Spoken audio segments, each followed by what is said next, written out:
ನಮಸ್ಕಾರ. ಬೇಳೂರು ಗೋಪಾಲಕೃಷ್ಣ ಅವ್ರಿಗೆ. ನಮಸ್ತೆ, ಹೇಳಿ ಸರ್. ಹೇಗಿದ್ದೀರಿ ಗೋಪಾಲಕೃಷ್ಣ ಅವರೇ? ಚೆನ್ನಾಗಿದೆ, ಹೇಳಿ ಸರ್. ನೀವ್ ಹೇಗಿದ್ದೀರಿ? ಚೆನ್ನಾಗಿದ್ದೀನಿ. ಈಗ ಶಿವಮೊಗ್ಗ ಜಿಲ್ಲೆಯ ನೇತಾರರಾಗಿರುವಂತ ಬಿ.ಎಸ್. ಯಡಿಯೂರಪ್ಪನವ್ರಿಗೆ ಈಗ ಅಭಿಮಾನೋತ್ಸವದ ಸಂಭ್ರಮ ನಾಳೆ ಎಲ್ಲ ರೆಡಿ ಆಗಿದೆ. ಚಿತ್ರದುರ್ಗದಲ್ಲಿ ಭರದ ಸಿದ್ಧತೆ ನಡೀತಾ ಇದೆ.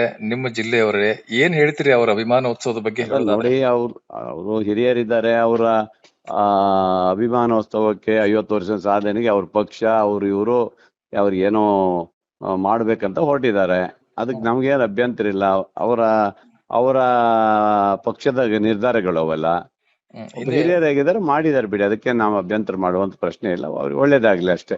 ಅಲ್ಲ, ಗುಣಕ್ಕೆ ಮತ್ಸರ ಬೇಡ ಅನ್ನುವಂತ ಮಾತಿದೆ. ಅಂದ್ರೆ ಅವ್ರು ಹಿರಿಯರಾಗಿದ್ದಾರೆ, 50 ವರ್ಷ ರಾಜಕಾರಣದಲ್ಲಿ. ಅವ್ರು ಹಿರಿಯರಿದ್ದಾರೆ, ಅವ್ರಿಗೆ ಗೌರವ ಕೊಡ್ತೀವಿ. ಅವ್ರಿಗೆ ಒಳ್ಳೇದಾಗ್ಲಿ, ಶುಭ ಆಗ್ಲಿ ಅಂತೇನೆ ಅಷ್ಟೇ. ಆದ್ರೆ ನಿಮ್ ಕಾಂಗ್ರೆಸ್ದಲ್ಲಿ ಕೆಲವರು ಈ ಬಗ್ಗೆ ಸೈಲೆಂಟ್ ಆಗ್ಬಿಟ್ಟಿದ್ದಾರೆ. ಅಂದ್ರೆ ದಿಗ್ಮೂಢರಾಗಿದ್ದಾರೆ ಅನ್ನುವಂತ ಮಾತು ಕೇಳಿ ಬಂತು. ಏನಂತಂದ್ರೆ ಯಡಿಯೂರಪ್ಪನವರ ಯಡಿಯೂರೋತ್ಸವದ ಒಂದು ನೆಪದಲ್ಲಿ ಒಂದು ಸಂಘಟನೆ ಮಾಡಕ್ ಹೊರಟಿದ್ದಾರೆ ರಾಜ್ಯಾದ್ಯಂತ. ಬಿಜೆಪಿಯ ಲಿಂಗಾಯತರ ಮತ್ತು ST ಮತಗಳನ್ನ ಕ್ರೋಢೀಕರಣ ಮಾಡುವಂತ ಒಂದು ಪ್ರಯತ್ನ ನಡೀತಾ ಇದೆ ಅಂತ ಕೇಳ್ತಾ ಇದ್ದಾರೆ.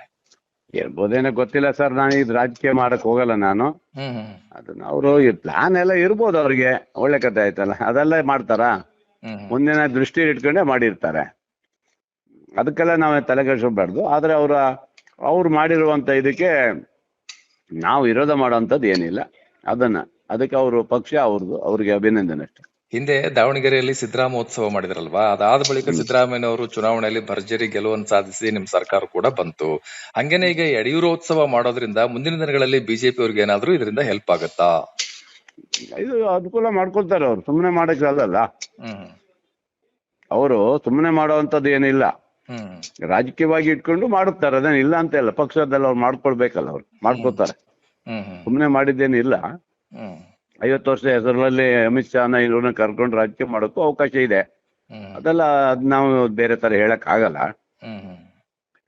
ಅವ್ರ ಪಕ್ಷ, ಅವ್ರ ನಾಯಕರು, ಅವ್ರ ಸನ್ಮಾನ ಅವ್ರಿಗೆ ಬಿಟ್ಟಿದ್ದು. ನಮ್ದೇನಿಲ್ಲ, ನಮ್ದು ಯಾವ ಅಭ್ಯಂತರ ಇಲ್ಲ ಅವರಿಗೆ ಅಷ್ಟೇ.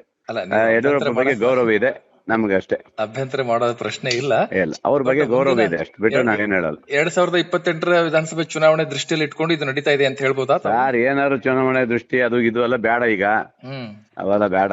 ಅವರು ಪಕ್ಷದಲ್ಲಿ 50 ವರ್ಷ ಸಾಧನೆ ಮಾಡ್ಕೊಂಡಿದ್ದಾರೆ, ಮಾಡ್ಕೊಳ್ಳಿ. ನಾವ್ ಬೇಡ ಅನ್ನೋದಲ್ಲ. ಅವಕ್ಕೆಲ್ಲ ನಾವು ವಿರೋಧ ಮಾಡುವಂತದ್ದು ಏನಿಲ್ಲ.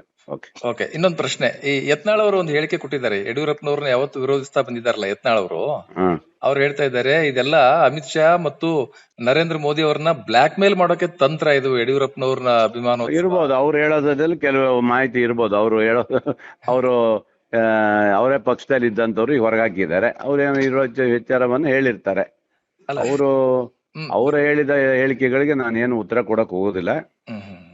ಅದು ಅವ್ರ ವೈಯಕ್ತಿಕ, ಅದು ನಾನು ಹೇಳಕ್ ಹೋಗೋದಿಲ್ಲ. ಈಗ ಸದ್ಯಕ್ಕೆ ನಾವ್ ಏನು ಮಾತಾಡೋದಿಲ್ಲ. ಯಡಿಯೂರಪ್ಪನವರು ಇವತ್ತು ಅವ್ರ ಸನ್ಮಾನ ಅವ್ರು ಮಾಡ್ಕೊಳ್ಳಿ. ನಾಳೆ ಸನ್ಮಾನ ಇದೆ ಅವ್ರಿಗೆ. ಆ ಸನ್ಮಾನ ಮಾಡುವಂತ ಇದು ಅವ್ರ ಪಕ್ಷದ ನಿರ್ಧಾರಗಳು. ನೀವು ಪಕ್ಷದಲ್ಲಿ ಈಗ ಕಾಂಗ್ರೆಸ್ ನಲ್ಲಿ ಇದ್ರು ಕೂಡ ಯಡಿಯೂರಪ್ಪನವರು ಯಾವ ಗುಣ ಬೇಳೂರು ಗೋಪಾಲಕೃಷ್ಣ ಅವ್ರಿಗೆ ಇಷ್ಟ? ಇಲ್ಲ, ಯಡಿಯೂರಪ್ಪನವರು ಒಳ್ಳೆ ಕೆಲಸಗಾರರು, ಅದ್ರಲ್ಲೇ ಏನು ಮಾತಿಲ್ಲ. ಒಳ್ಳೆ ಕೆಲಸಗಾರರು.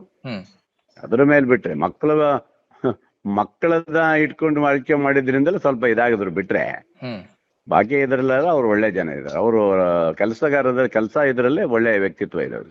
ನಿಮ್ಮ ಅವರ ಒಡನಾಟದ ಬಗ್ಗೆ ಹೇಳೋದಾದ್ರೆ? ನಾವು ಚೆನ್ನಾಗಿದ್ದೀವಿ, ಈಗಲೂ ಚೆನ್ನಾಗಿದ್ದೀವಿ ಅಷ್ಟೇ. ಸಿಕ್ತಾಗ ನಮಸ್ಕಾರ ಮಾಡ್ತೀವಿ, ಮಾತಾಡಿಸ್ತೀವಿ, ಹೇಗಿದೆಯಪ್ಪ ಕೇಳ್ತಾರೆ ಅಷ್ಟೇ. ನಮ್ದು ಅಷ್ಟೇ, ಮತ್ತೇನಿಲ್ಲ. ಈಗ ನಮ್ಮ ವಾಹಿನಿ ಮೂಲಕ ಅವ್ರಿಗೆ ಯಾವ ರೀತಿ ವಿಶ್ ಮಾಡ್ತೀರಿ ಮಾಡಿ?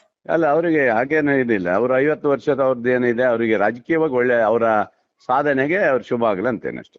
Okay, thank you sir. Thank you very much.